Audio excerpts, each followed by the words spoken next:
Bueno, arranquemos. Estos son los primeros dos textos, sí, esta unidad 4 tiene 4 textos en la bibliografía obligatoria. Hoy vamos a ver 2 y el lunes que viene van a tener clase con Gastón y van a ver los otros 2 textos, ¿sí? En la clase de hoy nos vamos a focalizar en estos 2 papers. Uno es de Diamant, que está escrito en 1972 y es, digamos, un clásico dentro de lo que tiene que ver con el estudio de economía. ¿Sí? Es un texto muy, muy relevante en Argentina, ¿no? Los 4 textos, o sea, la unidad 4 se va a focalizar en los problemas de la economía argentina, como presentamos al principio de la materia. Sobre todo, el eje conductor va a ser el problema de la restricción externa, que ya vamos a ver la cantidad de dificultades que trae estructurales a la economía argentina, y a partir de este eje transversal, que es la restricción externa, también vamos a ver qué es lo que pasa con la inflación, las distintas causas que pueden ser causales de ella, ¿sí? Eso lo van a ver el lunes que viene, y la deuda. Entonces arranquemos con estos 2 textos para entender bien a qué me estoy refiriendo cuando hablamos de restricción externa y de problemas estructurales, ¿sí?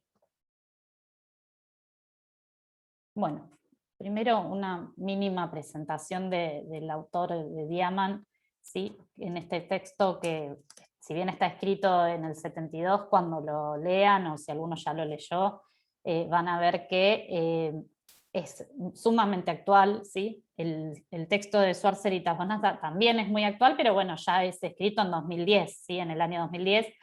Entonces, lo llamativo de este texto de Diamant es, a pesar de los cambios que hubo en la economía argentina, cómo hay problemas y dificultades que persisten, y la forma de exposición del autor y de los distintos sectores que son mencionados dentro del debate económico, ¿sí? Cómo siguen vigentes esos mismos debates tantos años después. Bueno, Diamant escribe aproximadamente entre la década del 60 y la década del 70, es ingeniero de profesión, pero es un economista autodidacta, decimos. La verdad es que tiene un montón de textos y de libros de desarrollos de economía argentina, desde un punto de vista del sector industrial, ¿sí? Él era un empresario, tenía una empresa de artículos electrónicos, ¿sí? Y desde ese lugar también empezó a escribir sobre economía. Y se dedicaba justamente, como pertenecía al sector industrial, a estudiar los distintos mecanismos que eran requeridos para fortalecer la industria nacional, ¿sí? Y cuáles eran, digamos, también los problemas que tenía la industria para poder crecer y ser efectivamente una industria que pueda exportar y que pueda ser autosuficiente para nuestro país, ¿sí? Bueno, a Diamant lo podemos ubicar dentro de una corriente de pensamiento, ¿sí? Así como fuimos viendo en los otros autores, vimos los neoclásicos, los marginalistas, ¿no? Los clásicos, el marxismo, el keynesianismo. Bueno, a Diamant lo podemos ubicar dentro de un grupo de autores que hay muchísimos más que no se llegan a ver en esta materia, que son los estructuralistas, ¿sí?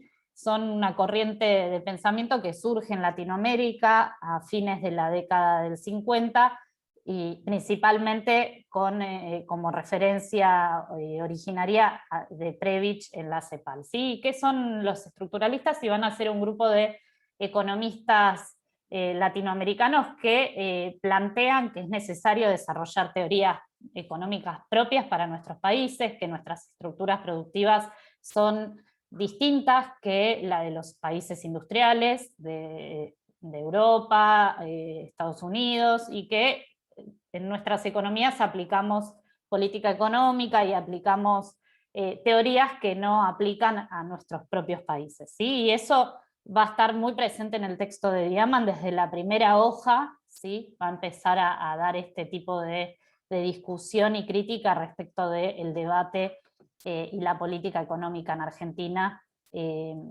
vinculada al uso de teorías basadas en economías distintas a las nuestras, ¿sí? Es decir, o sea, sintetizando que los estructuralistas proponen que tenemos que desarrollar toda una nueva teoría económica para nuestros países, pensando en nuestras propias estructuras, en nuestros propios problemas y en las distintas maneras de articulación que tienen las variables y los sectores productivos y sociales en nuestros países, ¿sí?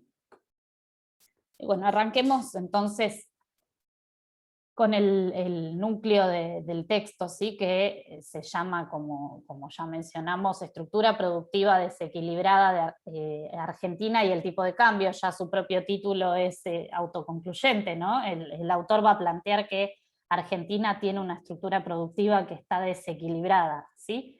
¿Y cuál es este problema? ¿Cómo se evidencia? Bueno, tanto Argentina como otros países, ¿sí? Persisten históricamente con estancamientos quiere decir periodos en los que la economía no crece o cae, ¿sí? Y crisis recurrentes. Permanentemente la Argentina, si ustedes tuvieron alguna materia de historia, van a haber visto que a través de distintos momentos históricos, a lo largo de todo el siglo XX, Argentina ha atravesado distintas crisis económicas, ¿sí?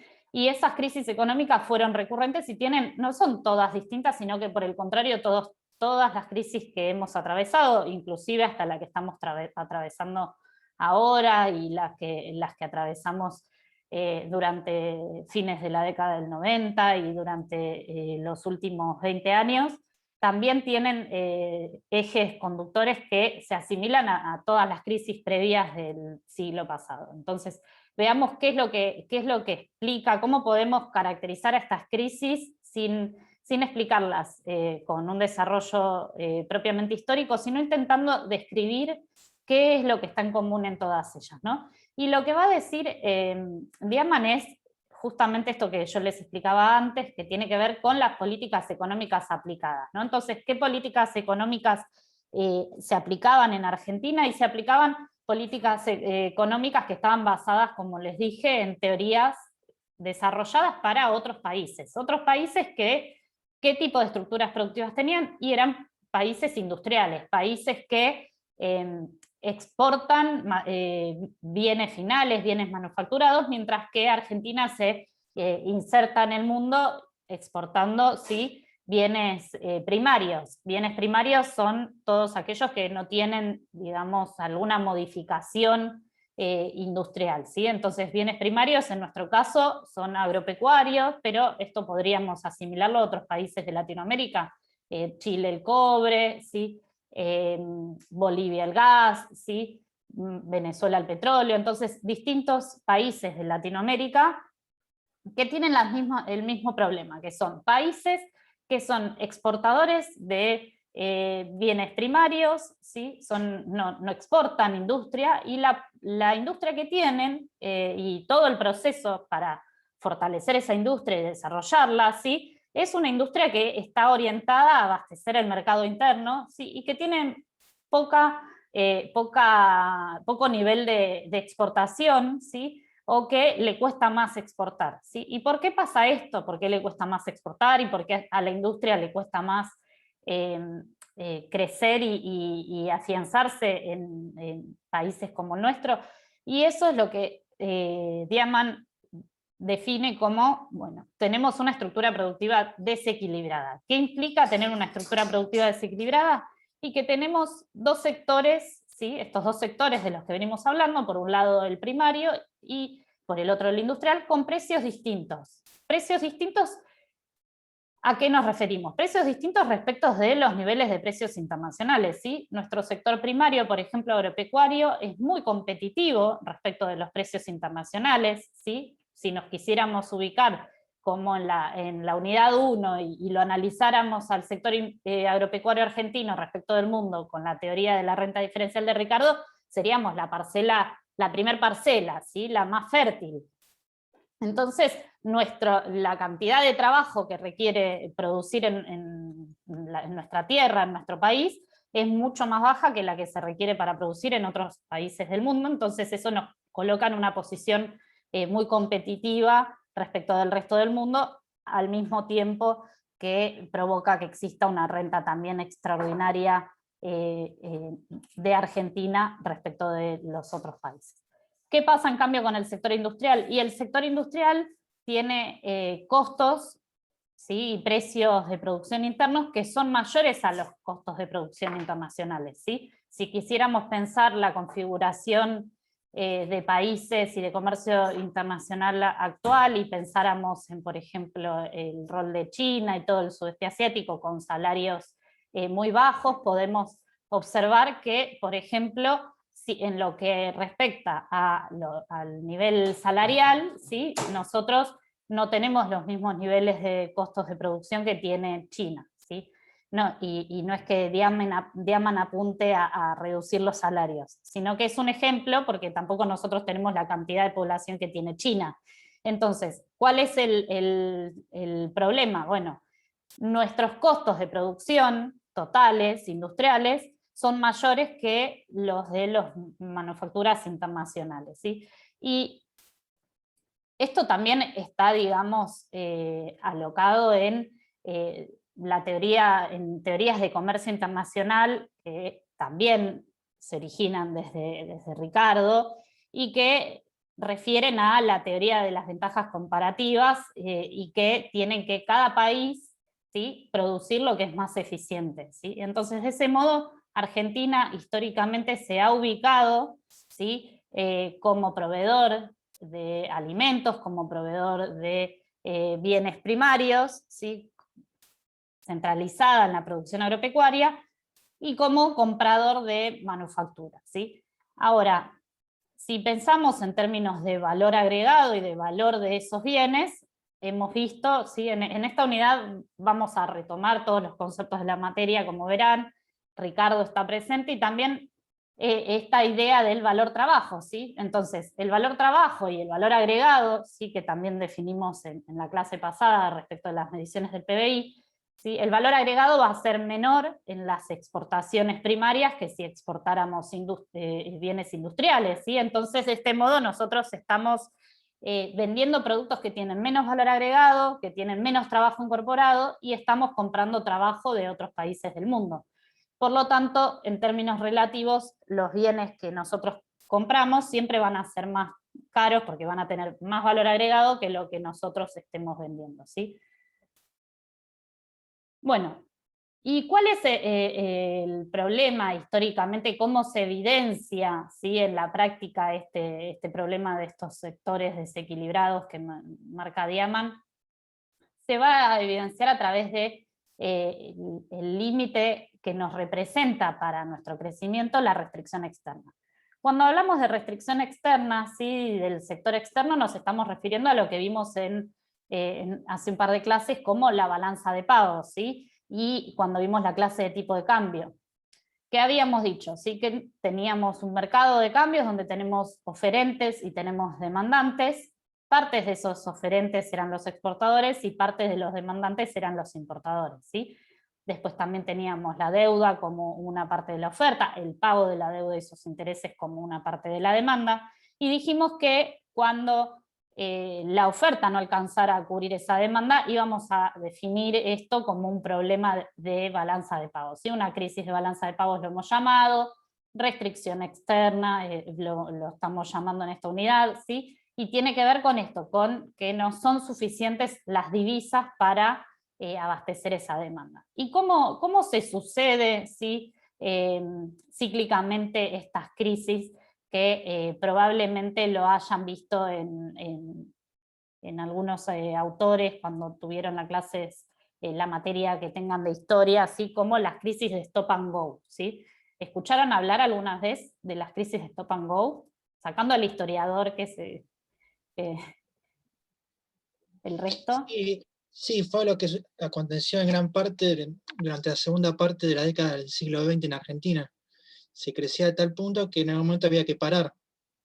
Muy bien, muy bien. Bueno, esto que está diciendo Hernán es exactamente lo que tienen en la descripción en estos dos textos que vemos en la clase de hoy, ¿sí? Entonces, como él dijo, cuando la economía crece, ¿y por qué crece? Por ejemplo, porque estamos en un contexto de fortalecimiento del salario real, ¿sí? De fomento al crecimiento de la producción industrial, como puede ser, por ejemplo, una política pública orientada a eso, política fiscal expansiva, ¿sí? Distintas políticas aplicadas que hacen que nos ubiquemos en momentos históricos que la economía crezca, ¿sí? Entonces, cuando la economía crece, ¿qué va a pasar? Va a pasar que por un lado van a aumentar las importaciones, ¿sí? Siempre en Argentina, cuando crecemos, aumentan las importaciones. ¿Cuánto aumentan las importaciones? No en todos los países aumentan las importaciones, pero en Argentina es mucho. ¿Por qué? Porque, por un lado, cuando aumenta la economía, y hemos visto en toda la unidad 3 que cada vez que la economía aumenta, también aumentan los ingresos, aumenta el poder adquisitivo porque aumenta el salario real, no solamente van a aumentar las importaciones de los bienes de consumo, ¿sí? Bienes de consumo son todos los que consumimos nosotros, y que entonces, por ejemplo, bueno, ahora podemos comprar un celular importado, o bienes que en otro momento no eran asequibles, y ahora que tenemos un crecimiento del salario real, digo, ahora en la descripción de estos ciclos, ¿no? No es la situación actual. Es una manera de decir. Entonces, en estos ciclos, en el momento en que la economía está creciendo y que está en alza, entonces aumenta el poder adquisitivo y compramos bienes, ¿sí? Nosotros, los que consumidores finales, compramos bienes que son importados.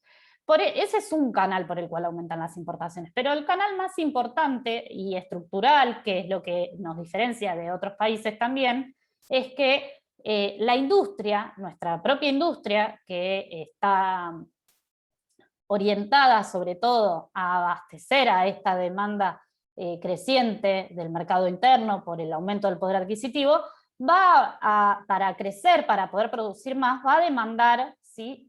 También bienes importados. ¿Qué tipo de bienes? Y bueno, insumos, ¿sí? Insumos intermedios, bienes de capital, maquinaria, ¿sí? También en momentos de crecimientos muy fuertes estructuralmente en Argentina ha habido también crisis energéticas y necesidad de importar ciertos energéticos, gas, petróleo, ¿sí? Entonces, bueno, esas características de la industria argentina orientada al mercado interno hace que cuando la economía esté creciendo, ¿sí? La industria demande más divisas, para comprar estas importaciones. Dijimos que los importadores eran parte de la demanda de divisas, ¿sí? Entonces la demanda de divisas crece. Si la demanda de divisas crece, dijimos que tenía que aumentar la oferta, ¿sí? Porque si aumenta la demanda y no aumenta la oferta, indefectiblemente terminamos en una suba del tipo de cambio. Entonces, ¿qué pasa? ¿Quién va a ser el abastecedor de esas divisas en nuestra economía? Y va a ser el sector agropecuario, ¿sí? El sector agropecuario, que es el sector exportador. Ahora, tanto el sector agropecuario como el sector industrial tienen, digamos, trayectorias de crecimiento, ritmos de crecimiento y dinámicas bien distintas, ¿sí? El agro va a tener ciertos limitantes que en el corto plazo, que están dados por ejemplo, la extensión de la tierra, ¿sí? Mientras que la industria probablemente tenga la capacidad de crecer bastante más rápido. Entonces lo que pasa es que, como esta industria no es muy exportadora, ¿sí? Esto estamos hablando en términos generales, no quiere decir que no haya algunas industrias que exporten, ¿sí? Sino que tiene que ver con una cuestión estructural, ¿sí? Estructuralmente, en términos comparativos, estas industrias no exportaban, es decir, que solamente demandaban, no estaban ofreciendo. Entonces necesitábamos del agro para abastecer esas divisas. Y como les digo, los ritmos de crecimiento son distintos. El agro es un sector que en el corto plazo, ¿sí? En el corto plazo, digamos, también en el inmediato, digo, estas crisis se desencadenaban, uno podría irlas previendo, pero se desencadenaban bastante rápido, se desencadenan bastante rápido, y el agro no tiene esa capacidad de reacción, y además tenemos el techo, por más de que desde el 72 a la actualidad la tecnología de producción agropecuaria haya haya mejorado abismalmente y se haya producido una extensión de la frontera agropecuaria, ¿sí? Eso quiere decir que producimos en provincias y tierras que antes no eran productivas, ¿sí? Igualmente siempre va a tener un techo esa producción agropecuaria. Entonces, la industria, como demandante de divisas, no logra abastecerse y entonces no se autosustenta, ¿sí? Entonces, en esos procesos de crecimiento, un típico ejemplo que va a dar el autor, y que hasta la década del 70 era el modelo económico aplicado en Argentina, es lo que pasa con la ISI, ¿sí? Todos saben a qué nos referimos cuando hablamos de ISI, industrialización por sustitución de importaciones. ¿Lo vieron en historia? Sí, en Historia 2 habíamos visto. Perfecto, entonces la ISI, un modelo económico que estaba focalizado a resolver este problema que tenemos en Argentina mediante la sustitución de importaciones. Y además, no solamente para resolver el problema del sector externo es que se desea sustituir importaciones, sino sobre todo, ¿sí? Por lo que yo les mencionaba del valor agregado, ¿sí? ¿Por qué? Porque nosotros, para generar empleo, volvemos al principio de la unidad 3, ¿qué queremos en economía? Generar empleo, ¿sí? Necesitamos desarrollar la industria. Entonces, bueno, necesitamos desarrollar la industria. ¿Cómo lo hacemos? Todos los bienes manufacturados que se consumían antes del desarrollo de esta industria para el mercado interno eran importados, entonces hagamos un proceso de sustitución de importaciones que estaba orientado a fortalecer ese sector industrial.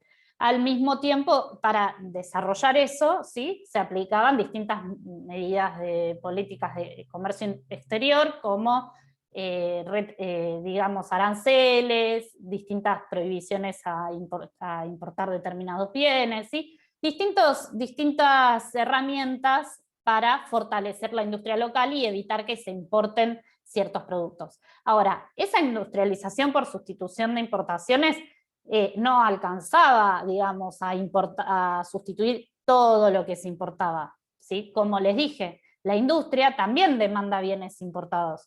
Entonces, se sustituían sobre todo bienes de consumo final, que eran bienes orientados, digamos, al mercado interno, y por lo tanto, que en estos momentos del ciclo en el que la economía se encontraba en crecimiento, en el que el salario real crecía, el poder adquisitivo crecía, la clase media se empoderaba, crecían los derechos, ¿no? En todos esos momentos de crecimiento y mejora en la calidad de vida de la población, ¿sí? Esa demanda inicial de bienes de consumo finales era abastecida por industria nacional, ¿sí? Ahora, esa industria nacional, para poder sustituir importaciones, también requiere importaciones, como les mencioné previamente, tanto de insumos como de bienes de capital.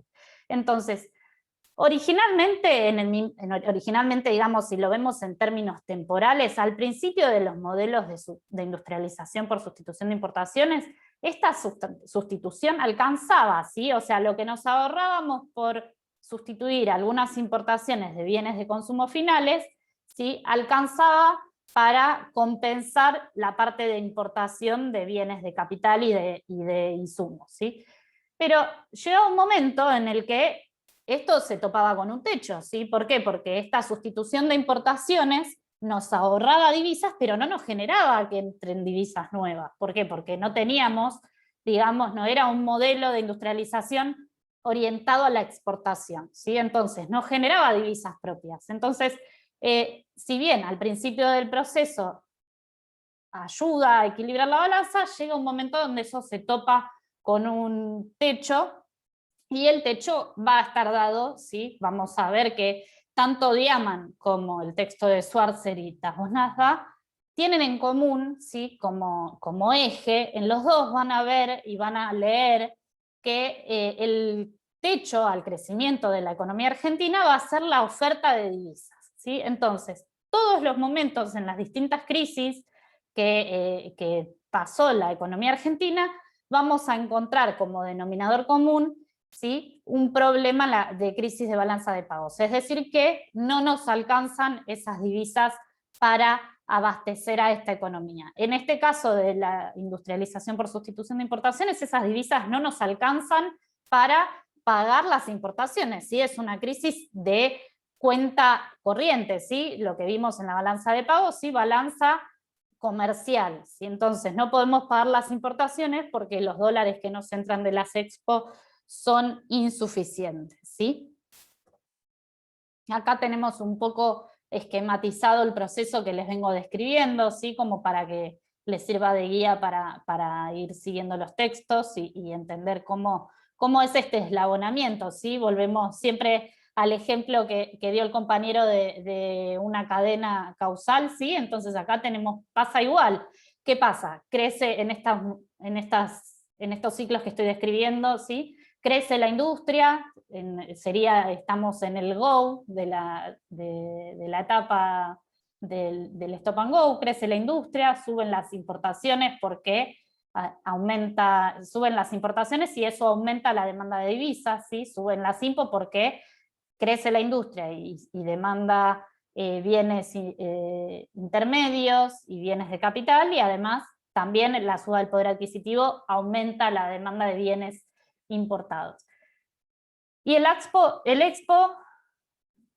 agro, no puede aumentar las Expo a la misma velocidad que crece la industria, ¿sí? Por esto que les decía que en el corto plazo es más inelástico, es más lento su crecimiento y tiene otras restricciones. Entonces el aumento de las exportaciones es menor. E incluso, supónganse que podemos todavía tener alguna extensión adicional de la frontera agropecuaria o algo que nos permita aumentar esas exportaciones, también, como les decía al principio de la clase, tienen menos valor agregado estas exportaciones, por lo tanto, al fin y al cabo, también lo que estamos exportando tiene un valor unitario en términos de cantidad de trabajo incorporado, ¿sí? Recordemos la teoría del valor trabajo, que va a ser menor que lo que nosotros estamos importando, ¿sí? Estamos importando maquinaria, ¿sí? Herramientas, máquinas para producir, que tienen una gran cantidad de trabajo incorporado, ¿sí? Entonces, esta oferta insuficiente nos lleva a una crisis de balanza de pagos, y la crisis de balanza de pagos nos lleva a una devaluación, ¿sí? Hemos visto al final de la clase de hace 2 clases que ante una situación de crisis de balanza de pagos podíamos hacer 3 cosas. Por un lado, podíamos devaluar, que era la suba del precio, del tipo de cambio, ¿sí? Por otro lado, podíamos tomar deuda, y por el otro lado podíamos aplicar restricciones a la demanda de dólares, ¿sí? Entonces veamos qué dice Diamant sobre la toma de deuda para compensar, digamos, estos momentos de crisis de balanza de pagos. Bueno, este autor, y después vamos a ver sobre este tema de la deuda el segundo texto, el de Schwarzer y Tajonada, profundiza más, ¿sí? Pero en líneas generales los dos autores van a coincidir en que la deuda tiene algunas características que se tornan insostenibles si no está tomada de determinada manera, ¿sí? Entonces, para ordenarnos, dijimos en la clase de tipo de cambio y de mercado de cambios que la deuda era parte de la oferta de divisas. Podemos tomar deuda y eso va a generar que aumente la oferta de divisas, ¿sí? Entonces, por un lado, solucionamos el problema inmediato, que es nos faltan divisas, con la deuda ingresan las divisas que necesitamos. De esa manera podemos abastecer esa demanda, podemos pagar importaciones, podemos pagar todos los gastos que tengamos en dólares, y la industria puede seguir creciendo, ¿sí? Dijimos que para estos autores, y en esta interpretación con la que nosotros coincidimos de la economía argentina, la oferta de dólares es el limitante del crecimiento. Entonces, si nosotros generamos una oferta de dólares adicional, ¿sí? Como la que genera la deuda, vamos a poder seguir creciendo durante un tiempito, ¿sí? Nos va a dar, digamos, como oxígeno, es como que tenemos un tiempito más para que esta industria siga creciendo. Ahora, algo que van a ver la clase que viene cuando vean también la parte de deuda, es muy importante, o sea, la deuda externa no es necesariamente mala per se, ¿sí? Tiene que ver con para qué la tomamos y en qué la usamos, ¿sí? Si nosotros tomáramos deuda en dólares y la usáramos para financiar determinados gastos, determinadas inversiones que generen un aumento de la capacidad de exportación, por ejemplo, esa deuda no sería una deuda mala. Por ejemplo, si en la deuda pública, en lugar de usarla para gasto corriente, la usáramos para determinadas obras públicas que generaran un aumento de la competitividad de la producción local, eso favorece al día de mañana, ¿sí?, la capacidad de ser más competitivos internacionalmente, ¿sí? Por ejemplo, una ruta que favorezca reducir los costos de transporte, ¿sí? Entonces eso hace que en términos comparativos ya la partecita de costo de un bien que es de costo de transporte sea más baja y es más competitivo. Entonces depende para qué usemos esa deuda, ¿sí? Va a ser más sostenible o no. Si yo uso la deuda para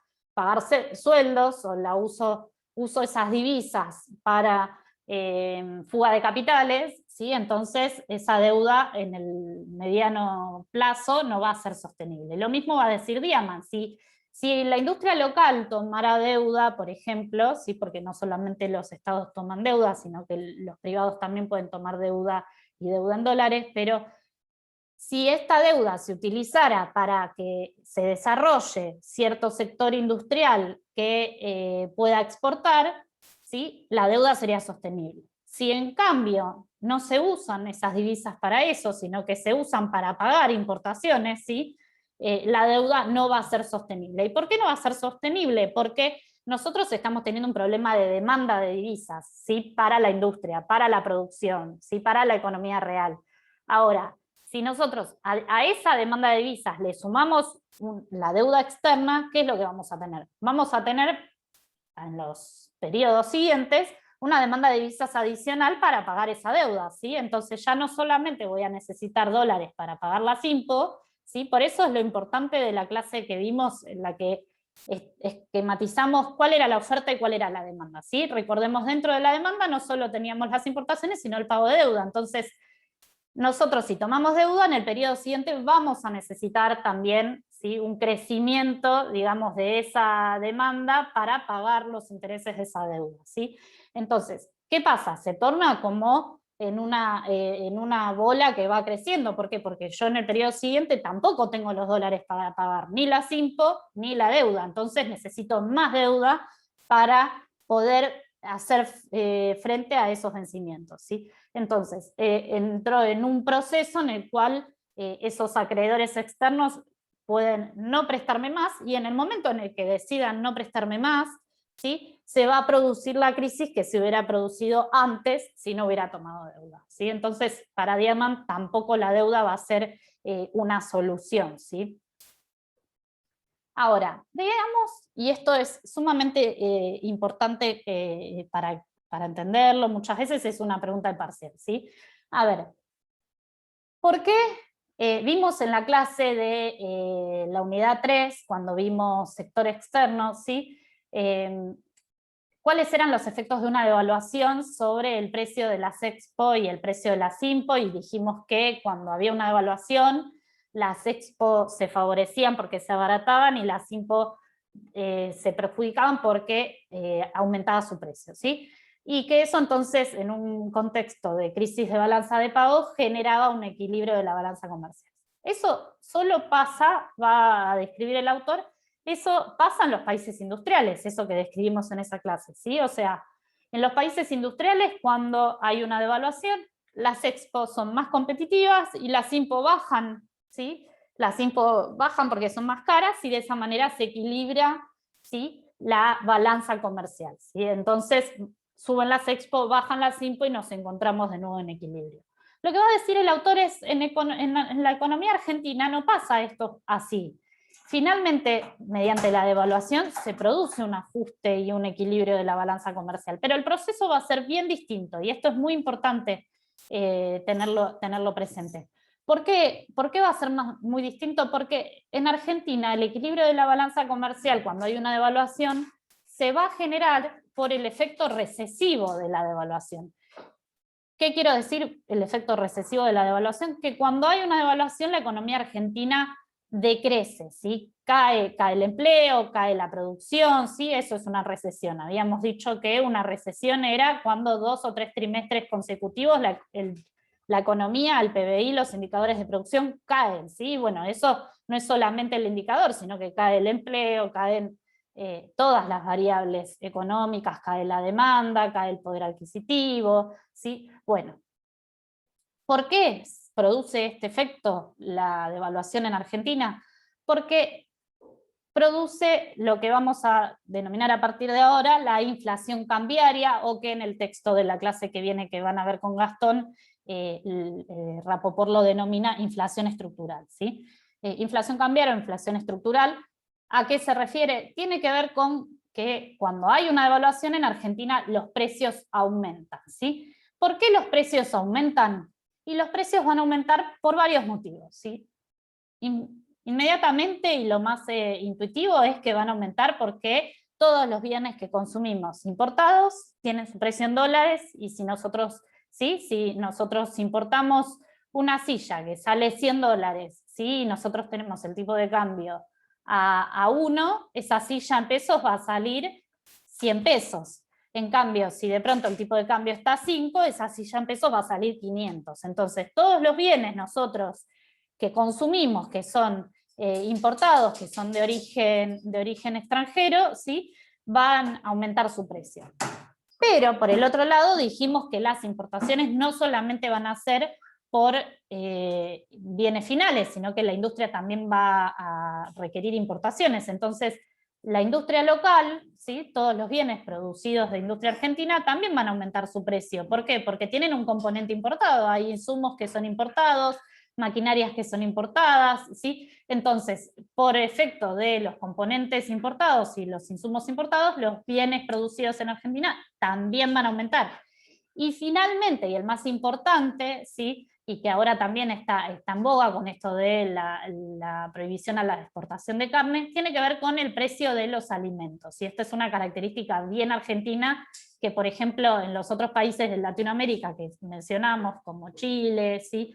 Bolivia, no sucede. ¿Por qué? Porque el cobre no se come lo que ellos exportan. En cambio nosotros, ¿qué pasa? Nuestros bienes primarios, los bienes primarios que nosotros exportamos, son alimentos, y los alimentos que exportamos son los mismos alimentos que comemos acá. Y si no los comemos acá, ¿sí? Lo que pasa es que la producción de esos alimentos para exportar, como en el caso de la soja, compiten por la tierra con los alimentos que sí comemos acá. Entonces, cuando hay un aumento del tipo de cambio, ¿qué pasa? Los exportadores de alimentos no son altruistas, son empresarios que lo que quieren es ganar más y vender más, vender al mejor precio. Entonces, si pueden vender el trigo a 500 dólares la tonelada afuera, el tipo de cambio acá es 1, van a querer cobrar acá 500 pesos. Si el tipo de cambio acá es 2, van a querer cobrar acá 1000 pesos. ¿Sí? Al final ellos en dólares se van a querer llevar el mismo precio. Entonces, ese aumento de tipo de cambio va a generar sobre todo un aumento del precio de los alimentos, porque los exportadores trasladan ese precio. Lo que pasa ahora con la carne tiene que ver no necesariamente con la parte de la devaluación, ¿sí? Sino que tiene que ver con el aumento de los precios internacionales, que es otra cara de esta característica de exportar alimentos, ¿sí? Entonces estamos sujetos a que hoy en día, hace muchos años que los alimentos son commodities, ¿sí? Es decir, que también están utilizados para especulación en términos financieros, además de que, bueno, países con mucha demanda y mucho crecimiento, como es el caso de China, India, aumentan la demanda de alimentos, y eso genera, ¿sí? Que haya determinados momentos, picos de suba en esos precios de los alimentos, ¿sí? Por ejemplo, ahora que subió el precio de la soja de nuevo, y cuando fue la discusión de la 125 en el 2008, que también había subido el precio de la soja mucho, ¿sí? Entonces, en esos momentos en los que suben los precios de los alimentos, también sucede esto que los estoy comentando de la inflación por tipo de cambio, ¿sí? Suben los precios de los alimentos, y cuando suben los precios de los alimentos, ¿qué es lo que pasa? Los alimentos son más demandados, si bien todos comemos, ¿sí? Como parte de la canasta de consumo, los alimentos forman más parte de o sea, los sectores de bajos ingresos consumen más parte de su ingreso en alimentos que los sectores de altos ingresos, ¿sí? Es decir, que una persona que apenas gana la canasta alimentaria probablemente consuma el 90-80% de su ingreso, de su salario en alimentos, mientras que alguien que tenga un poder adquisitivo más alto quizás consume el 20% en alimentos. Entonces es muy, muy relevante. Y vamos a hablar en economía de que se produce una transferencia de ingresos. ¿Sí? ¿Qué quiere decir esta transferencia de ingresos? Que los sectores asalariados, los sectores que tenemos ingresos en pesos, que no dependen del tipo de cambio, que están fijos, ¿sí? Tanto los trabajadores como los jubilados, los que reciben pensiones, ¿sí? Los que tenemos ingresos fijos, ¿sí? Se nos va a caer el poder adquisitivo, mientras que va a aumentar, digamos, los ingresos del sector agroexportador, y eso sería una transferencia de ingresos desde un sector desde los trabajadores hacia los productores agropecuarios, ¿sí? Ahora, este aumento de precios en toda la economía, esto es una de las causas más relevantes de la inflación en la Argentina, no es la única, ya lo van a ver con Gastón, pero es una de las más importantes, ¿sí? Este aumento de precios va a generar que pase con el salario. Como venimos diciendo desde el principio, cuando hay inflación, cuando aumentan los precios, y eso lo tenemos muy en claro todos acá porque lo vivimos todos los días, cada vez podemos comprar menos, ¿no? Si con el salario a principio de año podíamos comprar X cantidad de bienes, ¿sí? Podíamos comprar 50 sachets de leche, ahora podemos comprar 40, ¿sí? No sé, digo, doy un ejemplo, no es que la relación sea esa.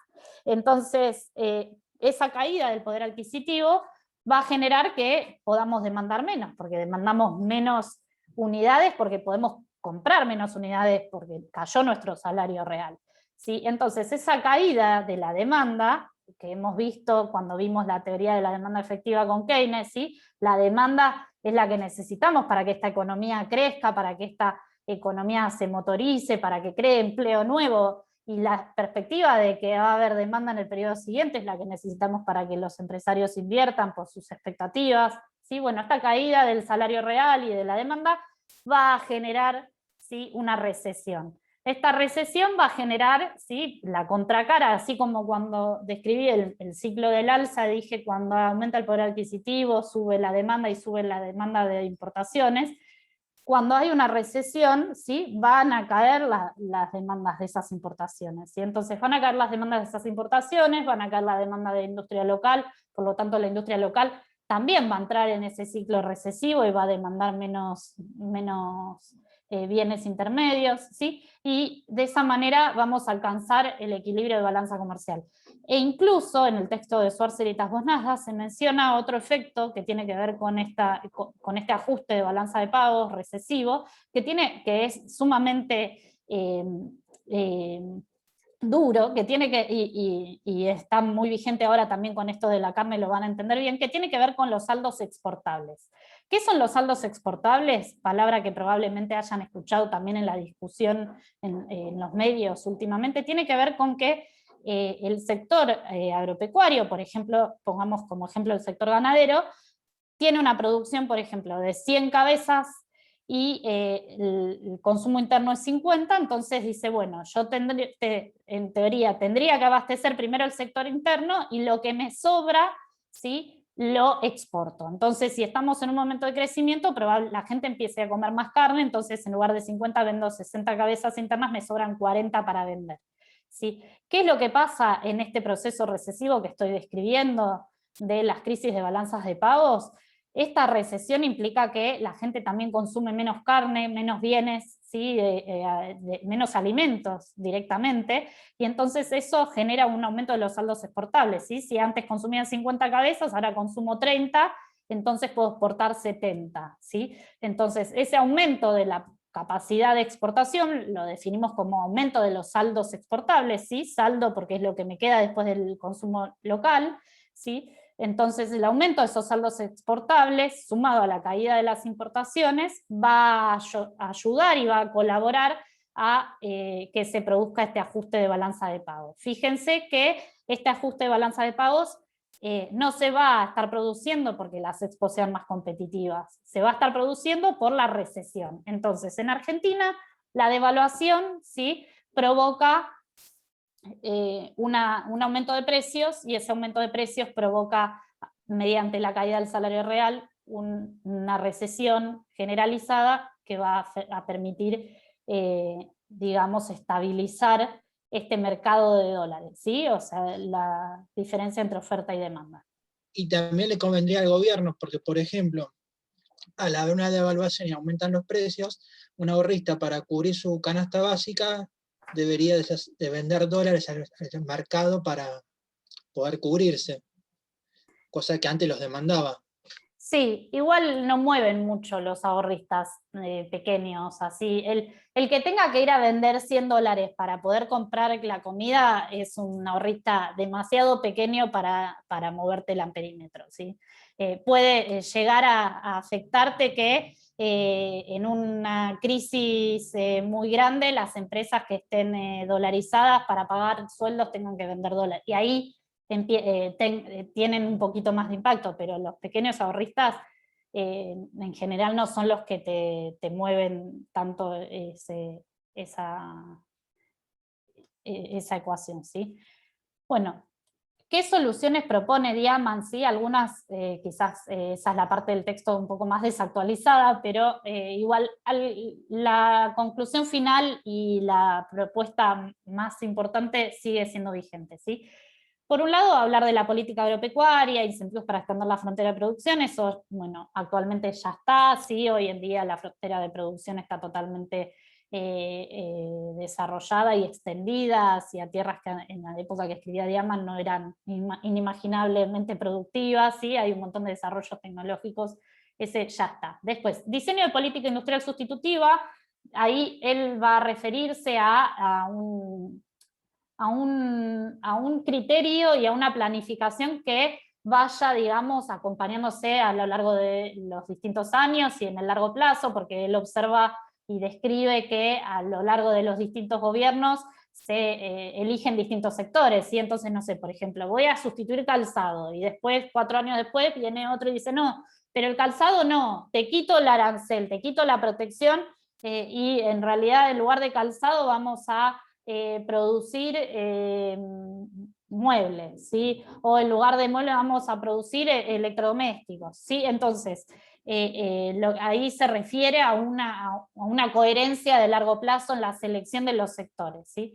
Bueno, más allá de eso, tampoco esto te va a mover el amperímetro, porque al final esta industria sustitutiva también va a demandar divisas. Lo importante y lo más relevante para llevarse de conclusiones es que, dice Diamant, necesitamos desarrollar y fomentar las exportaciones industriales, ¿sí? Necesitamos que la industria también exporte, también genere divisas, ¿sí? Entonces, la forma de solucionar este problema de restricción externa estructural es exportando, ¿sí? Si incluso ustedes escuchan algunos de los economistas que forman parte de la gestión actual, mencionan esto, ¿sí? Hay que lograr exportar, hay que desarrollar nichos y sectores exportadores que exporten valor agregado, trabajo argentino, ¿sí? Y eso tiene que ser una definición industrial y tiene que haber un plan industrial inteligente y planificado, ¿sí? ¿Por qué? Porque no es solo, digo, bueno, voy a exportar ropa, ¿sí? Y está China produciendo a 2 pesos lo que nosotros nos puede salir el triple, ¿sí? No tiene que ver con abaratar los salarios argentinos para poder producir y competir con esos países. Tiene que ver con elegir sectores estratégicos en los cuales Argentina pueda tener algún aporte diferencial y alguna competitividad diferencial, ya sea desde el desarrollo tecnológico, ¿sí? Por ejemplo, un ejemplo que se suele poner mucho es el software, ¿sí? El desarrollo de software, de hecho hay una ley específica para ese sector para fomentarlo, que además es muy trabajo intensiva, porque es todo mano de obra, ¿sí? todo generación de empleos, ¿sí? Bueno, distintos sectores tecnológicos que podrían desarrollarse y que, en los cuales Argentina podría llegar a tener una posibilidad de competir con el resto del mundo, ¿sí? Entonces, eso es lo necesario, un proyecto industrial que mire en el largo plazo, elija sectores industriales y decida fortalecerlos y decida ir para adelante a través de distintas políticas económicas para desarrollar esos sectores y que puedan exportar. Ahora, ¿qué va a decir Diamant? ¿Por qué esta industria es poco competitiva? Y va a decir, no es que esta industria sea cara per se, porque es cara y es ineficiente, no tiene esa línea discursiva que ineficiente que somos, no. Lo que él va a decir es que el tipo de cambio en nuestra economía, en la economía argentina, tradicionalmente, históricamente, siempre se ubicó en el tipo de cambio necesario para el sector agroexportador, ¿sí? Y como nuestro sector agroexportador es tanto más productivo que el resto del mundo, este tipo de cambio es muy barato, ¿sí? Para lo que sería en comparación del tipo de cambio que podría requerir el sector industrial, ¿sí? Entonces, tradicionalmente, ¿cuáles habían sido, digamos, las políticas económicas? Y bueno, un tipo de cambio orientado al sector agroexportador, que es el que exporta, más algún arancel para favorecer esta industrialización por sustitución de importaciones, ¿sí?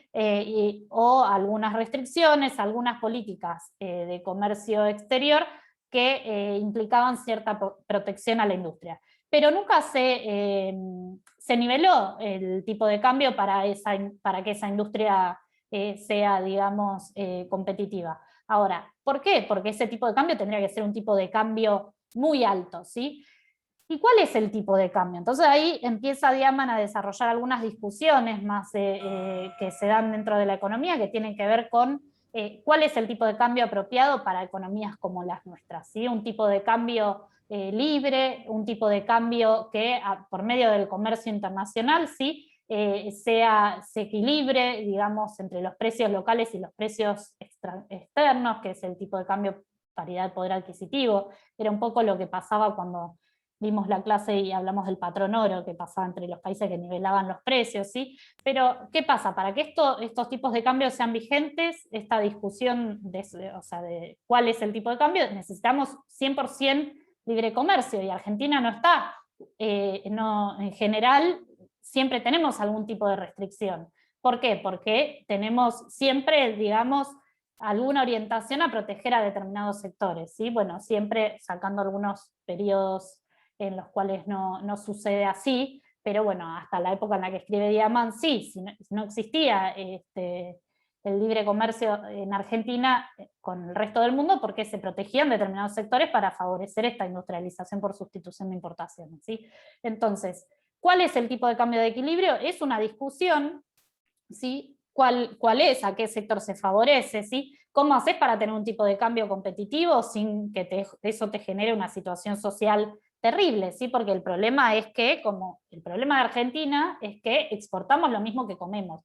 Yo lo digo así como para que quede bien claro, ¿sí? Lo que nosotros comemos todos los días es lo mismo que vendemos. Si entonces nosotros ponemos un tipo de cambio altísimo para la industria, el plato de comida va a ser carísimo. Entonces, ¿qué es lo que dice Diamant? Y bueno, tendrían que haber distintos tipos de cambios, ¿sí? Ahora, para la Organización Mundial del Comercio, ¿sí? Los tipos de cambio diferenciales, así como que haya una tabla y diga, bueno, para el agro tal tipo de cambio, para la industria tal tipo de cambio, para la ahorrista tal tipo de cambio, explícitos así no son permitidos. Entonces, ¿de qué manera se pueden tener distintos tipos de cambios sin decirlo explícito, que no te lo permite, digamos, los organismos internacionales de comercio? ¿Sí?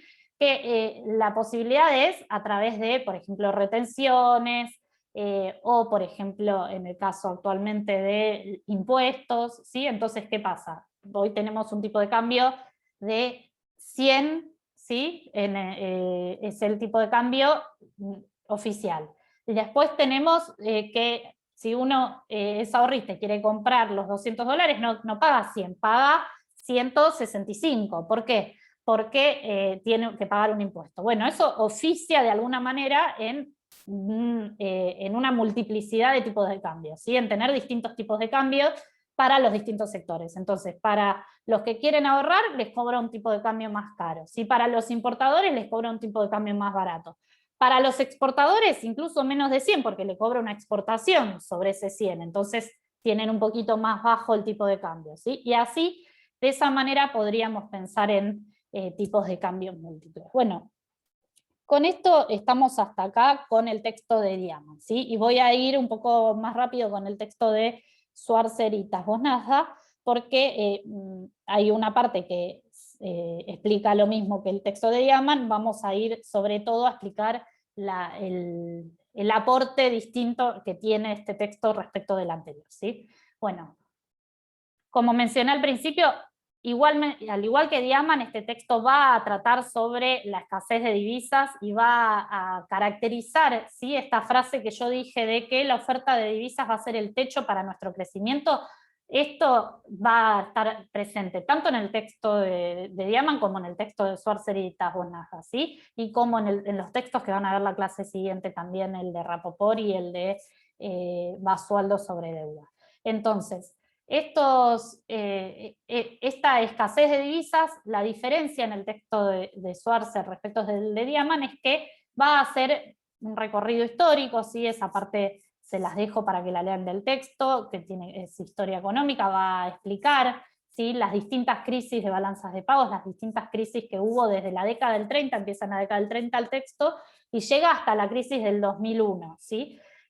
Pero bueno, lo que hace, a diferencia de Diaman, es que cuando Diaman escribe, hasta ese momento había estado vigente esta primera fila, ¿sí? Modelos de industrialización por sustitución de importaciones, las crisis que hemos denominado de stop and go, ¿sí? Y la característica que tenían estas crisis es que la economía crecía y cuando crecía generaba más demanda de divisas, se llegaba al tope, crisis, caía, crecía y así, ¿sí? Stop and go, ¿sí?, como un ciclo, ¿sí? Esto sucede hasta el año más o menos 75, hasta la dictadura, y ahí hay un cambio de paradigma, un cambio de modelo económico, y eso cuando Diaman escribe todavía no lo llegó a ver, pero es lo que analizan estos autores, Schwarzer y Tasbonaja, ¿sí? Tiene que ver con una comparación entre ambos modelos. Por un lado, el modelo de industrialización por sustitución de importaciones, qué tipo de crisis externa genera, y por el otro, un modelo que vamos a llamar,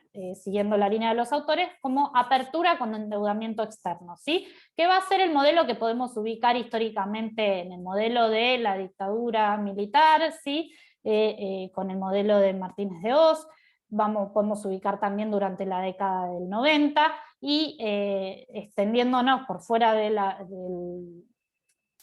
texto, podemos ubicarlo dentro de la gestión anterior, ¿sí? Año 2016-2019, mismo modelo que este que describen los autores, ¿sí? Y van a decir que estos modelos les va a poner un nombre distinto, siguiendo con la lógica del stop and go, y le van a llamar a las crisis estas go and crash, ¿sí? El crash como algo mucho más fuerte y profundo que el stop, ¿sí? La conclusión de este texto va a ser que las crisis, ¿sí?, en este modelo que describen de apertura con endeudamiento externo, también hay problemas de sector externo, también hay restricciones y techos que nos pone la oferta de divisas, pero que estas crisis van a ser muchísimo más profundas cuando llegan, ¿sí? También vamos a tener un momento de crecimiento y un momento de decrecimiento, pero cuando decrece en esta crisis, la caída va a ser tan brusca que es por eso que lo llaman crash, es como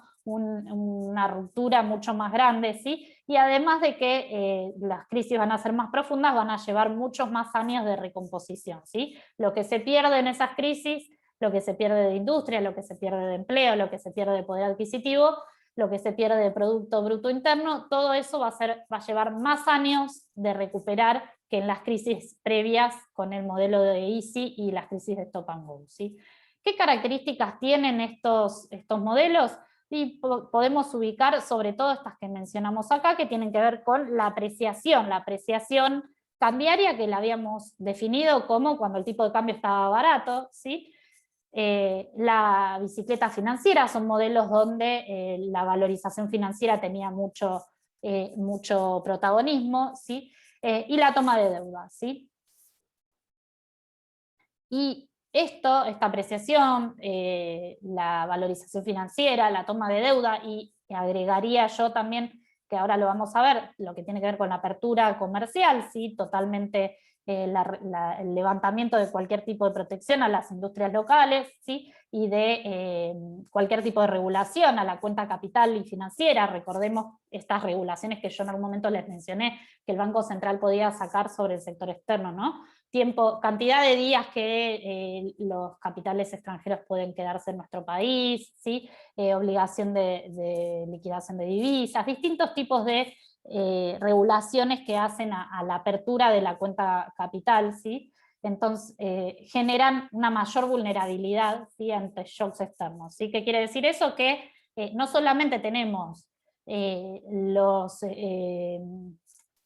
drivers de las crisis locales, ¿sí? O sea, los problemas de la estructura argentina local que pueden generar el desencadenamiento de estas crisis, sino que la apertura indiscriminada y la falta de control ante el sector externo y la toma de deuda como característica principal nos ponen ante una situación en la que cualquier cosa que pase en el resto del mundo nos va a impactar internamente, ¿sí? Fíjense que en los 90 siempre se habla también de la crisis del tequila, sí, que distintas crisis que hubo en países latinoamericanos que nos impactaron directamente a nosotros, o cuando en el 2018 empezó la crisis en la gestión anterior, porque nos dejaron de prestar, pero que dicen, bueno, subió la tasa a Estados Unidos, y la suba de tasa de Estados Unidos nos impactó a nosotros, ¿sí? Entonces, ¿cómo crisis y shocks externos nos van a impactar a nosotros ante la apertura?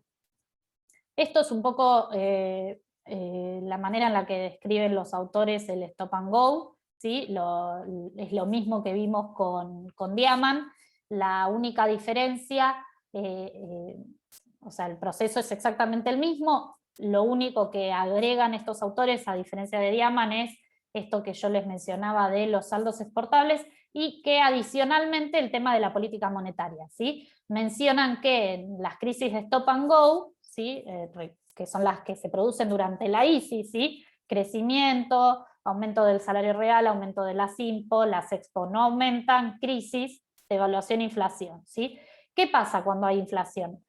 Por esta discusión que existe en la economía argentina de cuál es la causa de la inflación, y la predominancia teórica, y volvemos al texto de Diamant al principio, la primera hoja cuando habla de la aplicación de teorías extranjeras para nuestros países, ¿no? Y la primera causa que se esgrime es que la emisión genera inflación, ¿sí? Entonces, ante la premisa de que la emisión genera inflación, estos gobiernos, incluso gobiernos de corte no neoliberal, porque estamos hablando de hasta durante la industrialización por sustitución de importaciones, ¿qué hacen? Aplican, ¿sí? Una política monetaria contractiva. ¿Por qué? Porque la teoría, los libros, la teoría económica hegemónica dice que si hay inflación es porque tu política monetaria es muy expansiva. Entonces tenemos que emitir menos.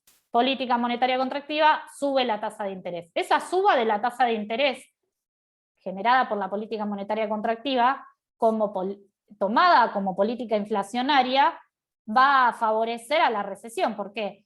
Porque nosotros, la inflación es, podemos decir metafóricamente, como si fuera la fiebre, ¿sí? Es una expresión de otros problemas estructurales que hay en la economía.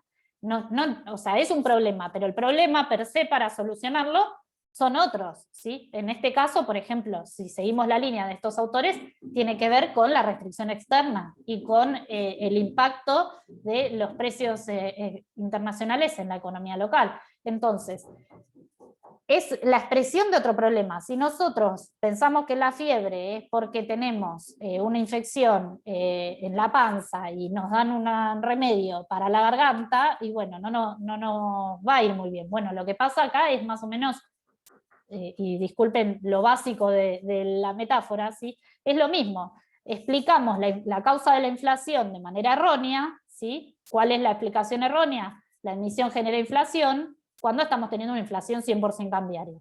Entonces, la solución que le damos, ¿qué remedio le damos a esa inflación? Política monetaria contractiva. Pero estamos entendiendo mal esa fiebre, la estamos explicando mal. Entonces, esa solución no va a ser la solución necesaria para esta economía. Y además va a ser como avivar ese fuego de la crisis. ¿Por qué? Porque dijimos que cuando sube la tasa de interés, ¿qué pasa con la inversión?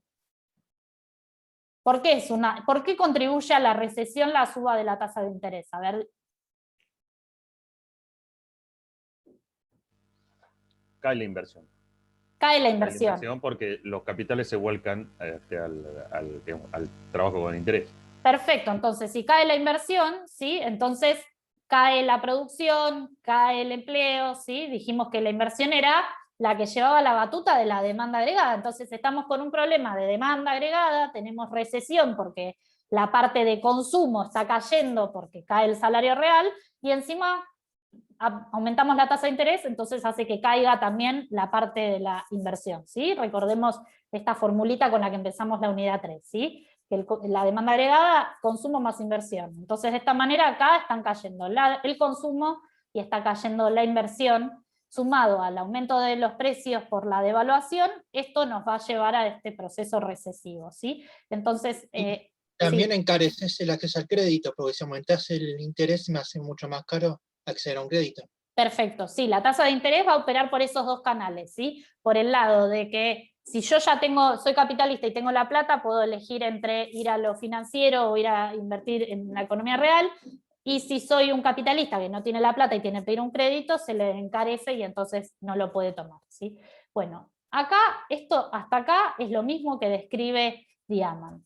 Veamos cuál es Ahora, profe, Sí. por ahí es medio difícil de responder, pero ¿por qué durante toda nuestra vida somos un país inflacionario y aplican diferentes políticas? Digo, tuvimos gobiernos de corte neoliberal, tuvimos gobiernos más populistas, y sin embargo es un problema que yo creo que me voy a morir con inflación. O sea, nací con inflación y me voy a morir con inflación. Porque es un problema Tiene que ver un estructural. ¿Es un poco cultural? No, bueno, lo cultural contribuye al aumento, ¿no? A la esterilización de esa economía, como una espiral. ¿Sí? ¿Por qué? Porque culturalmente tenemos arraigados mecanismos de defensa ante esa inflación que tienen que ver con la velocidad de actualización de los precios, los contratos ajustados por inflación, ¿sí? Entonces todo lo que tiene que ver con la indexación de la economía lo tenemos como muy claro. Hay un saber... Lo que veo es como que no puede ser que seamos solo dos países, digamos, junto con Venezuela. Es como que atrasamos 5.000 años. Es como que en medicina hoy se siga muriendo gente de polio, digo, donde en el mundo, ¿entienden lo que quiero decir? O sea, Sí, el mundo entero no tiene inflación. Es que tiene que ver con nuestra propia estructura productiva, estos autores, ¿sí? Es esta unidad para entender eso, ¿sí? Tiene que ver con un problema histórico, estructural que no se resuelve. ¿Por qué? Alejandra. Sí. Perdón que te corté. No, a esto que estás explicando, dentro de la complejidad, algo para sumar un poquito a entender esto, es que la misma clase que invierte o que tiene todos sus capitales en el agro, también los tiene en la industria, que eso es otro factor muy característico de nuestra estructura, que digamos, los que manejan el capital agroindustrial también manejan el capital agroexportador, también manejan el capital industrial. Entonces, jugás con la misma, no tenés una casta industrial como la tuvo Norteamérica, Brasil, por ejemplo. y también Brasil, sería un país que podríamos tomar como comparativo con una trayectoria mejor, totalmente distinta. Brasil decidió de ser un país cafetero a industrializarse y volcar todo, digamos, su política de industrialización. Nosotros estamos ahí en ese combo que encima tenemos a esta casta que tiene las patas puestas en todos lados. Entonces, no hay política que beneficie a nadie porque no hay juegan una para burguesía cualquier lado. nacional, en términos como históricos, se deseaba políticamente decir, bueno, la burguesía nacional, la industria nacional. Eso que está mencionando Fabián está mucho en el texto de Basualdo, que van a ver la clase que viene, cuando se ve cómo durante la dictadura y el modelo de apertura con endeudamiento externo, los mismos industriales, la misma clase, estas clases concentradas, que son las que producen en Argentina, pasan de elegir invertir digamos, en la producción, en la economía real, a endeudarse, ¿sí? Ahí entran, digamos, toda la familia Macri, por ejemplo, y todos los que se estatizó su deuda en la década del 80, ¿sí? ¿Por qué? Porque durante el proceso, ahora veamos bien cuál es la descripción de estos modelos de apertura con endeudamiento, pero en el texto de Basualdo está muy descrito el rol del sector privado, sobre todo durante dictadura cívico-militar, el rol del sector privado en la toma de esta deuda externa y de la bicicleta financiera. Y ahí habla mucho de esto que está mencionando Fabián, de quiénes son estos industriales y cómo los mismos actores se dan vuelta y hacen algo contrario a los intereses de defender. ¿Sí? No, digamos que Diamant no sería el representante más homogéneo de lo que es la clase industrial argentina. Profesora, entonces, ¿Vicentín sería un caso actual sobre lo que está diciendo, de cómo se comportan las empresas que tienen, bueno, inversiones mixtas?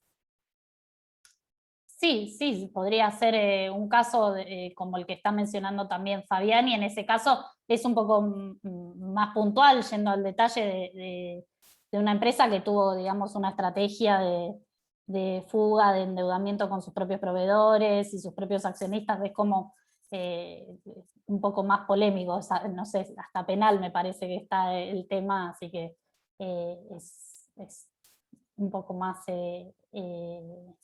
complejo. Pero yendo un poco a la pregunta de María Inés, respecto de la inflación y de por qué esto es repetitivo y nuestras generaciones, no sé, yo nací con la hiperinflación y estamos en este contexto, y si recuerdo cuando era chica, cuando era mi abuelo tenía la costumbre ¿no? de guardar muchos bienes de consumo no perecedero, ¿no? De alimentos, ¿no? Como una bodeguita donde guardaba todas las cosas, y era porque tenía como esto aprendido, ¿no? Esto cultural que vos mencionás de que todas las generaciones, sobre todo en generaciones anteriores, costumbres adquiridas que tienen que ver con defendernos de la inflación, ¿sí? Por ejemplo esto, ¿no? Bueno, compro cosas que yo sé que van a aumentar y entonces me abastezco y compro comida que no se va a echar a perder, ¿sí? Entonces, eso, los contratos, los mismos comerciantes que tienen muy rápida los mecanismos de ajuste, ¿sí? Son todos mecanismos culturales, económicos, de defensa, ¿sí? Incluso el ir a ahorrar en dólares también. Porque, Eso justo le iba a decir, creo que el uno pensamiento sabe, en dólar es porque insoportable uno en este sabe país. que va a haber devaluación en algún momento, que el tipo de cambio va a subir, ¿sí? Entonces, bueno, todo esas medidas, esas definiciones, ¿no? Que en nuestra economía están muy difundidas y que forman parte, ya se conforman algo cultural, pero tienen una base económica y que tiene que ver con este problema que estamos describiendo en esta unidad, ¿sí? Por eso esto explica, digamos, el problema argentino, y es estructural. Hasta que no se resuelvan los problemas estructurales que tienen que ver con la necesidad de desarrollar una industria con capacidad exportadora para que nosotros nos abastezcamos de dólares y dejemos de tener restricciones externas, ¿sí? No vamos a poder solucionar este problema, ¿sí? La forma estructural de solucionarlo es la que dice Diamant. Necesitamos generar ingresos genuinos de dólares, ¿sí? Cuando decimos en economía dólares genuinos, son dólares que entran por las exportaciones, ¿sí? O sea, nosotros, sí. No, perdóname que te corte. Te corto porque sos una máquina hablando y no encuentro espacio para poder meter el bocadillo. No, Disculpame con eso. Messi habló muy rápido, no. No, se me ocurrió un ejemplo para pasarle a la compañera. Por ejemplo, el supermercado que lleva el nombre del dueño, que inició como carnicería. Vos fijate que es netamente un formador de precios, tiene la venta y comercialización del producto, es dueño de los campos y dueño del ganado. Entonces lo tenés metido en todos lados. Entonces es muy difícil aplicar una política económica que pueda beneficiar a uno cuando tenés al tipo metido en todas las patas de la cadena de comercialización, inclusive dueño de la tierra. Bueno, pero podés tener una Secretaría de Comercio que regule hay un montón de opciones de regulación. Bueno, yo lo que me refería al pensamiento en dólares, porque una vez vi un documental o un informe de que vos le preguntabas a un brasilero, poniendo el ejemplo, cuánto estaba el dólar, y de 10, ninguno sabía. Y acá el argentino, todos, no importa de qué clase seas, le preguntás cuánto está el dólar y más o menos sabe. Entonces tenemos ese pensamiento en dólares que bueno, Pero para mí... ese pensamiento en dólares lo tenemos porque tenemos porque sabemos, conocemos, inconscientemente, porque aún sin tener esta clase ustedes tienen ese pensamiento y todos, ¿no? Entonces inconscientemente tenemos incorporado, ¿sí?, que los precios de lo que nosotros consumimos va a estar vinculado. Tenemos una historia aprendida en la cual esto, o sea, el texto de las crisis estas empiezan en la década del 30, y tenemos, o sea, 90 años de crisis que tienen la misma estructura, ¿sí? Sube tipo de cambio, suben los precios, cae nuestro poder adquisitivo. Entonces, Perdón, eso profe, pero es una... esto es en el mundo, No. o sea, Uruguay, Chile, cualquier país cuando aumenta el dólar se le mueve el precio del azúcar, o esto Bueno, pasa no, acá. a ver, acá, una aclaración respondiendo a eso, y después quiero decir algo respecto a lo de Fabián, y retomamos la clase y después damos lugar a las consultas, ¿sí? Justamente lo que aportan estos autores y los estructuralistas es que dicen que a cada país hay que estudiarlo e intentar ver las particularidades de cada país. Nosotros exportamos alimentos, o sea, no es lo mismo, como dije, no es lo mismo Chile, no es lo mismo Brasil, que tiene un devenir histórico y otras políticas económicas totalmente distintas, lo ubican en otro lugar, ¿sí? No es lo mismo Uruguay, pero no es lo mismo porque una economía hay que estudiarla en toda su estructura, ¿sí? No es lo mismo la cantidad de su mercado interno, no es lo mismo su ubicación, digamos, su tamaño, ¿sí?, en cantidad de habitantes, ¿sí? Tiene que ver en el fondo cómo nos ubicamos en el mundo, qué lugar tomamos en el mundo. Pero eso solo para responderte en la comparación con otros países. Lo que dijo Fabián de Coto y de la, digamos, concentración, lo vamos a ver en la clase que viene, cuando veamos otras causas de la inflación, ¿sí? Esta va a ser una causa de la inflación, pero no es la única causa. La concentración es otra causa, de la cual se habla muy poco en general, y que tiene que ver con esto, que muy pocas empresas manejan la producción y te pueden fijar precios, ¿sí? Entonces, sobre todo esto pasa en alimentos. Si nosotros vemos Arcor, Bagley, todos los productores, no solamente están concentrados en términos de que representan un mismo productor representa mucho de la oferta de esos bienes, sino que están totalmente, toda la cadena, ¿sí?, están integrados verticalmente, que es lo que dijo Fabián, eso así se llama cuando una empresa maneja toda la cadena productiva, ¿sí? Entonces, eso tiene que ver con cómo se fijan los precios, y es la discusión que hoy se está dando también con el tema de la carne, ¿no? ¿Cómo es esa cadena de comercialización? ¿En qué parte está el margen? ¿Quién es el que te determina el precio? ¿Es el productor inicial? ¿Es el comercializador? ¿Hay un intermediario que se está llevando una ganancia? Bueno, todos esos son análisis que tienen que ver con, como dijo la compañera también, la cuestión de la Secretaría de Comercio Interior y la necesidad, ¿no?, de generar instrumentos para que el Estado controle y regule los casos en los que hay, digamos, concentración económica. ¿Sí? Pero en Argentina entonces se van a combinar distintos efectos que nos van a permitir entender la inflación, ¿sí? Entonces, no, si bien uno puede encontrar montones de economistas que digan cosas distintas, quizás probablemente en lo que más coincidamos al final es que la inflación va a ser un fenómeno multicausal, ¿sí? Que quiere decir que hay muchas causas. En determinados momentos históricos alguna puede predominar sobre la otra, ¿sí? En un momento que hay una devaluación, la inflación, y bueno, va a ser más cambiaria sobre todo, ¿sí? Pero hay distintos momentos. También hay inflación que tiene que ver con la puja distributiva, que tiene que ver con que los sectores empresarios no quieren resignar margen de ganancia, y entonces cuando aumentan los salarios, lo mandan a los precios inmediatamente para recomponer su nivel de ganancia. Entonces, son distintas causas que se van combinando y que generan los problemas que tiene la economía argentina. Pero como dije recién con el ejemplo muy, muy básico de la fiebre, ¿no?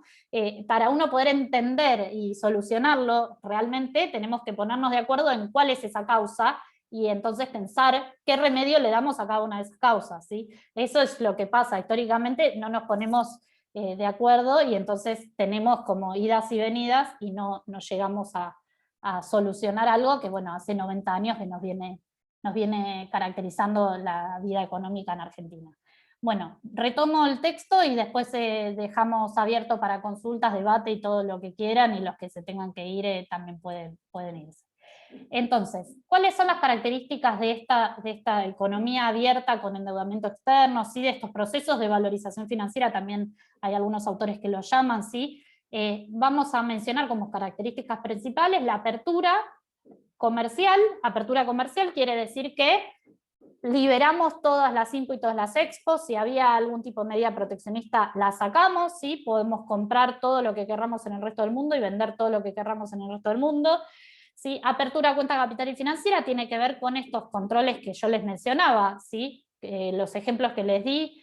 Para mí el más claro es la cantidad de días que puede quedarse un capital que ingresa a Argentina, ¿sí? Que antes, en 2015, era un año, y en 2017 había llegado, cuando cambió de Prat-Gay al siguiente ministro, pasó a un día, ¿sí? Entonces, fíjense cómo Prat-Gay lo puso en un mes y después cambió a un día.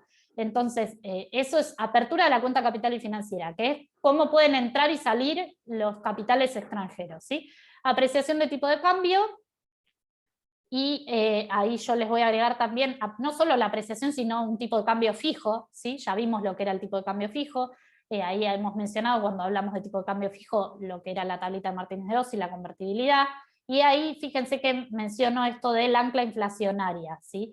Es la primera vez, creo que en la materia lo mencionamos. Ancla inflacionaria quiere decir, se está refiriendo a que ponemos el tipo de cambio apreciado, ¿sí?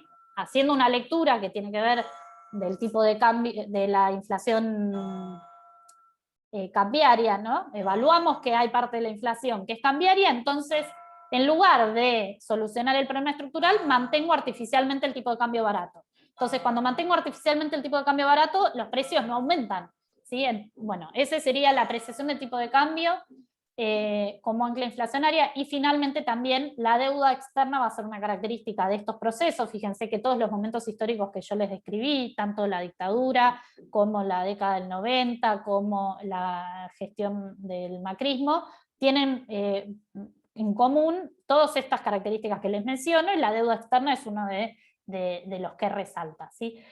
¿Por qué es importante lo de la apreciación del tipo de cambio y el tipo de cambio fijo? Porque eso va a operar como un seguro para los capitales que vienen en el corto plazo, ¿sí? Esto tiene que ver con la bicicleta financiera, ¿sí? Que creo que en las clases anteriores también ya la he explicado, y que tiene que ver con que los capitales extranjeros ingresan por periodos cortos, ¿sí? Entonces, ingresan por periodos cortos y aprovechan tasas de interés muy altas. Recordemos los últimos años, cuando la tasa de interés llegó a estar en el 75%, lo cual es altísimo. Entonces, tasas de interés muy altas en comparación de, por ejemplo, Estados Unidos o de otros países, o tasas de referencia internacionales. Entonces, los capitales entran en poco tiempo y hacen una ganancia y tienen que volver a salir. Ahora, si el tipo de cambio no estuviera fijo, cuando tienen que volver a salir no tienen garantizado qué tipo de cambio salen, y entonces es una inversión muy riesgosa, ¿sí? Entonces, el tipo de cambio fijo lo que genera es un seguro de cambio. Entonces estos capitales pueden entrar y salir estando seguros que cuando salgan el tipo de cambio va a ser igual o apenas superior al que era cuando ingresaron, ¿sí? Bueno, entonces, ¿cuál es el proceso que, como podemos describir el stop and crash y caracterizarlo, ¿no? Estos capitales en un contexto de apreciación, pensemos en los 90, ¿sí? Tipo de cambio apreciado, muy barato, ¿sí? Recordemos algunos de los indicadores que yo les dije como para darnos cuenta que está apreciado, ¿no? A la gente le sale más barato ir a vacacionar al exterior que vacacionar en Mar del Plata. Se llenó de todo por 2 pesos, que vendían chucherías de China que eran muy baratas en comparación de una producción local, ¿sí? Bueno, indicadores que sirven para tener una referencia. En ese momento el tipo de cambio estaba muy apreciado, muy barato, por eso pasaba también eso, ¿sí? ¿Y qué pasa cuando el tipo de cambio está barato? Bueno, las importaciones aumentan, ¿sí? Se abaratan. Por esto que hemos visto que las importaciones, su precio está en dólares, tipo de cambio barato, se abaratan. Sumado a que dijimos que una característica era que había apertura comercial, por lo tanto, ¿sí? Si nosotros no tenemos ninguna restricción a importar nada y el tipo de cambio está barato, va a aumentar digamos, las importaciones, y eso va a perjudicar adicionalmente, no lo dice ahí, pero también lo agrego yo, perjudicar la producción local, a toda esta industria que durante décadas habíamos venido protegiendo para sustituir importaciones, ¿sí? Entonces, este tipo de cambio barato, más apertura comercial, va a favorecer a las importaciones y va a generar un déficit de cuenta corriente, ¿sí? De la balanza comercial, ¿sí? Más impo que expo, ¿sí? Ahora, al mismo tiempo, como tenemos déficit comercial, o ¿qué pasa? Si no nos alcanzan los dólares, o devaluamos o tomamos deuda. En estos modelos lo que se hizo es extender la vida, digamos, la vida útil de este, entre comillas, ¿no? De este proceso, mediante la toma de deuda. Entonces, con la toma de deuda externa compensan el pago de las importaciones, ¿sí? ¿Y qué pasa? Eso nos va a incorporar en el periodo siguiente el pago de intereses de esa deuda. ¿Sí? Que eso, sumado a la apertura de la cuenta de capital y financiera, nos pone en un contexto de debilidad, vulnerabilidad, esta vulnerabilidad del sector externo de la que les hablaba recién, ¿sí? Y pensemos, por ejemplo, en el caso de cuando, que ya les mencioné, en 2018 aumenta la tasa de interés de Estados Unidos, ¿sí? Fíjense que en ese caso nosotros teníamos una apertura de cuenta capital y financiera, ¿sí? Y que además estábamos requiriendo mucha toma de deuda para poder seguir sosteniendo el modelo, ¿no? Entonces, ¿qué pasa ante una suba de la tasa de interés externa? Y esos capitales extranjeros que estaban haciendo este proceso en nuestro país, ¿qué hace? Parte de este proceso es comparar la tasa local con la internacional, ¿sí? Si la tasa internacional sube, ya no hacen tanta diferencia con la tasa local, entonces se van. Entonces, por ejemplo, fíjense, ese es un ejemplo de cómo un shock externo, el shock es la suba de la tasa de interés en Estados Unidos, afecta a nuestra economía. Ahora, no es que nuestra economía entró en esa crisis en 2018 por culpa de la tasa de interés de Estados Unidos, sino que la configuración, el diseño del modelo económico era un diseño que ya nos ponía en una situación de vulnerabilidad y que generaba que ante esa situación el efecto sea aún mayor, ¿sí? Entonces, no solamente salieron capitales, ¿sí? De nuestro país, o qué es lo que pasó, para que esos capitales no salgan, subieron la tasa de interés también local para seguir manteniendo el interés de esos capitales acá, lo cual sabemos lo que genera en la economía, la suba de la tasa de interés, cae la inversión en la economía real. Entonces, para seguir manteniendo esos capitales en la economía argentina, o subo la tasa de interés o se van, ¿sí? Y al mismo tiempo yo necesito seguir tomando deuda para poder financiar este modelo y ya la deuda se me restringe, que es de hecho lo que pasó a principios de 2018. Me dejaron de prestar. Y eso me coloca la situación, esta descripción de esta situación, me coloca en una situación de vulnerabilidad ante esos cambios externos, ¿sí?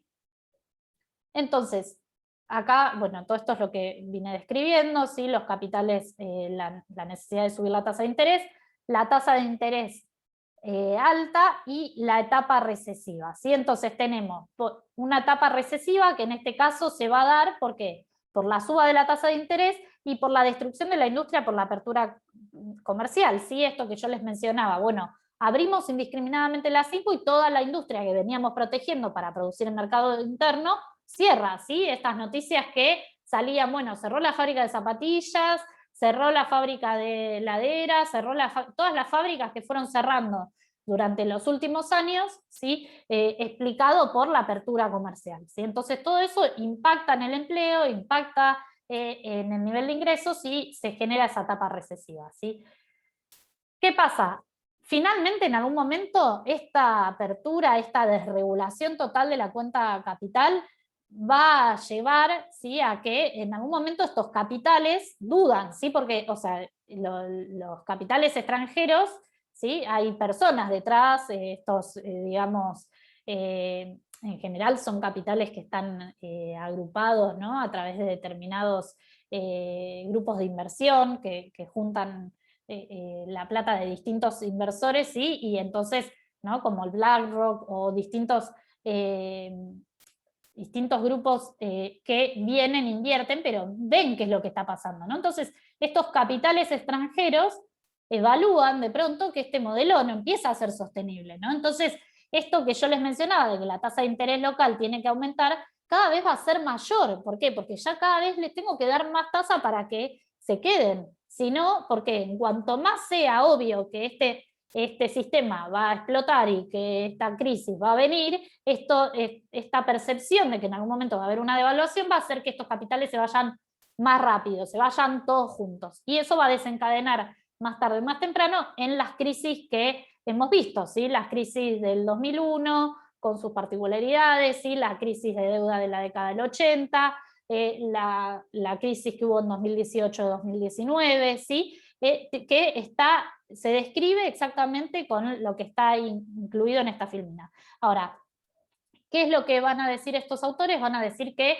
este ciclo en el Stop and Crash va a ser más grande, como les dije, que el del Stop and Go, ¿sí? ¿Por qué? Porque nosotros vamos a necesitar un ajuste de la cuenta de la balanza de pagos más grande, ¿sí? Fíjense que cuando nosotros teníamos una crisis de Stop and Go, lo que necesitábamos era una crisis que nos permita ajustar la balanza de pagos para pagar las importaciones. En este caso, estas crisis financieras, en estos modelos del Stop and Crash que estamos describiendo, nos van a dejar balanzas de pagos totalmente deficitarias y deudas, ¿sí? No solamente entonces vamos a tener que tener una crisis que con la recesión ajuste la balanza de pagos tanto que no solo pague las impos, sino que pague la deuda, ¿sí? Entonces, la profundidad y la duración de las crisis en los modelos de apertura con endeudamiento externo va a ser mayor que en los modelos de sustitución de importaciones. Y con decir esto implica que es mayor la pérdida de trabajo, es mayor la pérdida de producto bruto, es mayor la pérdida del poder adquisitivo. Si ustedes ven series largas del salario real, por ejemplo, en Argentina, van a poder observar que hay momentos de crisis donde el salario real cae y después se recupera, cae y después se recupera. Lo que observan estos autores también es que, por ejemplo, estas caídas de la economía, estas recesiones, generan caídas en el salario real que después no son nunca recuperadas, ¿sí? Entonces, a lo largo de los últimos 40 años, a través de cada una de estas crisis, el salario real cae y después no lo podemos recuperar, ¿sí? Después cuando vuelve a subir, sube siempre menos que el pico anterior, ¿se entiende? Entonces cada vez el poder adquisitivo cuando crecemos llega a niveles más bajos que el que teníamos previo a la crisis. Y lo mismo pasa cuando, por ejemplo, lo mismo está en el texto de Arceo de distribución del ingreso, en la parte histórica habla de la distribución del ingreso y el impacto de estas crisis en la distribución del ingreso, y se observa lo mismo, ¿no? Que estas crisis de estos modelos de apertura, al ser más profundos, también empeoran la distribución del ingreso, y que cada vez que la economía se recupera, no solo tarda más años en recuperarse, sino que cuando se logra recuperar, el nivel adquisitivo y la distribución del ingreso es peor, ¿sí? Bueno, con eso estamos por la clase de hoy. Ahora pasemos, dejo de grabar.